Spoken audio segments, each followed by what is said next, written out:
ex mo. Eh, sino pa ba? Eh, di si Bren. Alam mo, bukang bibig mo na siya. Eh, kasi Mari naman eh. I think he likes me. So, alam mo yun, sabi niya sa akin, he cares about me daw. Alam mo, bilib talaga ako sa'yo.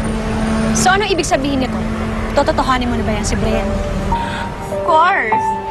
I like him and feeling ko naman he likes me too. So, pag niligawan niya ako, sasagutin ko siya agad. Go, girl! Tara na, ano ka ba? Ay, sige.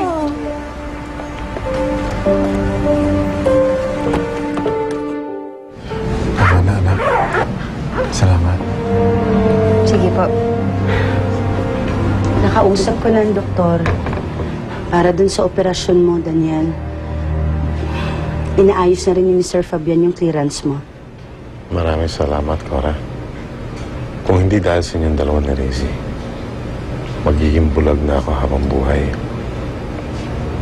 Utang na loob ko sa inyong dalawang lahat ng ito. Daniel, huwag mo na munang intindihin yun. Magpalakas ka para sa operasyon mo. Tama si Nanay Cora. Huwag mo nang isipin kung bakit pa kami nandito ang dalawa para sa'yo. Kasi po, mahal ka namin. Swerte-swerte ko talaga. May 2 taong nagmamalasakit sa akin. Nung una, akala ko, magiging madilim sa akin ang buhay. Pero dahil sa inyong dalawa, nagkaroon ulit ng liwanag ang buhay ko. Salamat sa inyong dalawa.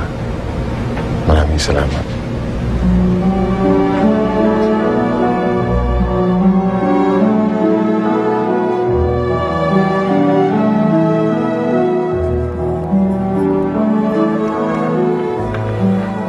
Rizzy? Rizzy, saan ka ba galing? Bakit ngayon ka lang? Kay Daddy ho, Kumain ka na ba? hindi man ho ako nagugutom eh. Gusto mo ipagahain kita? Hindi na, pahinga na ho ako. Rizzy. Rizzy, kumusta ang daddy mo?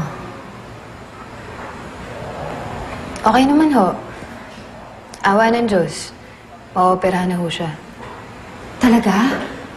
Saan kayo nakakuha ng pera? Sa charity, Daniel, lumapit kasi kami din ni Rizzy, eh. Sa charity. Akalain niyo ho yun. Meron pa rin palang mga tao na mabubuti ang kalooban. Hindi namin sila kadugo eh. Pero handa ho silang tumulong.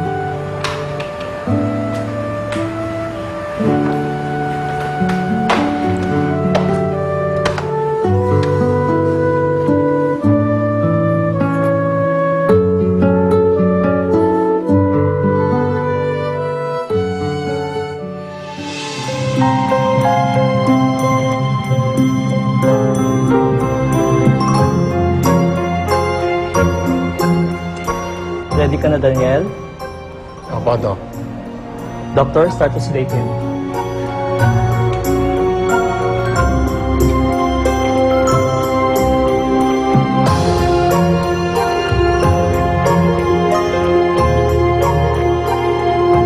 Daddy, kamusta yung pakiramdam mo?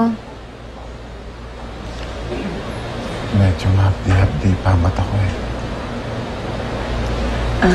Daniel, sinabi talaga ng doktor yan.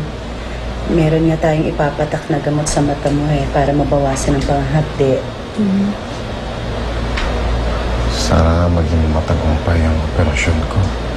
Naku. Magiging matagumpay talaga yan, Daddy. Hindi magtatagal, makakita ka na. At hindi lang yun. Makikita mo pa kami, Nanay Cora. Sana, anak. Maraming salamat sa inyong dalawa. At kung di sa inyo, hindi ako maoperahan. Plano pang umiyak eh. Huwag na. Sasakit pa yung mata ninyo.